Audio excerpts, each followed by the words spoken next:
So you know how it is when you're a teenager, senior year, hanging out with your friends, drinking with the ladies. You get your first little taste of freedom.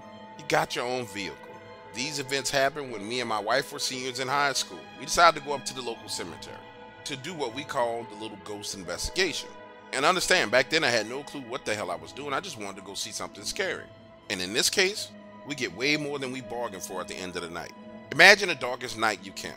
We're out there at the cemetery. I got the headlights on my truck. When we pull up, there's absolutely no fog. It's a clear night. And by the time we had been there about 6 to 8 minutes, this thick fog rolls in out of nowhere. So I thought it was fog. We started taking pictures on our cell phone, and the first thing I noticed was that there were faces in this fog. And I'm like, what the hell is going on out here? And right then and there, in that moment, is when the two of us make one of the biggest mistakes of our life. We start to walk through that fog into the cemetery, past the cemetery, towards the wood line.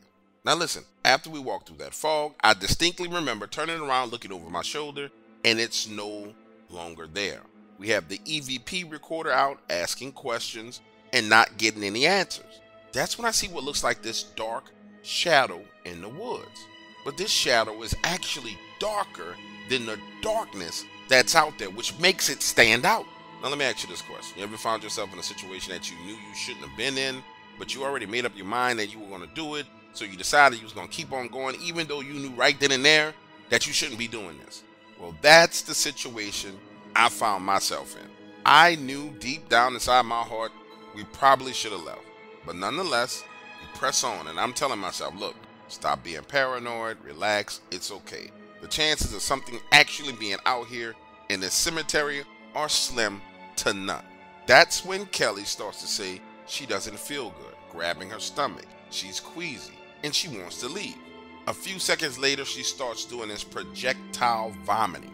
I'm talking about that full Exorcist movie vomiting, just shooting everywhere.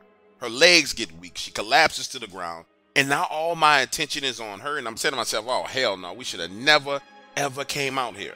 Imagine the scene. I'm trying to get her back on her feet. She's vomiting like crazy. All my attention is on her, and I hear this tree limb crack. Sounds like a gunshot going off. And this is right there in the wood line behind us.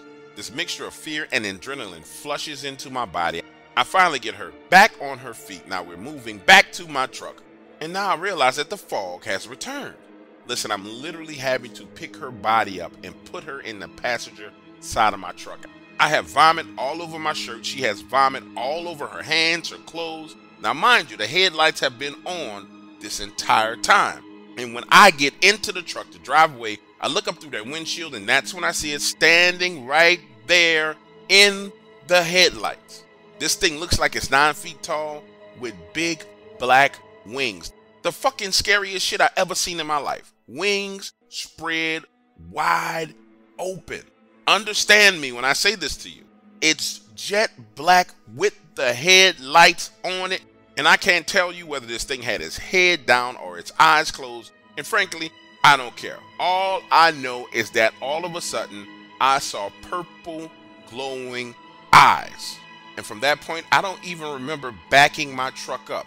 I just remember speeding down the roadway. And as I'm driving, she's still vomiting. I'm talking about massive amounts of bile going onto the floorboard of my truck. By the time we get to her parents' house, her eyes are bloodshot red and she's vomiting blood.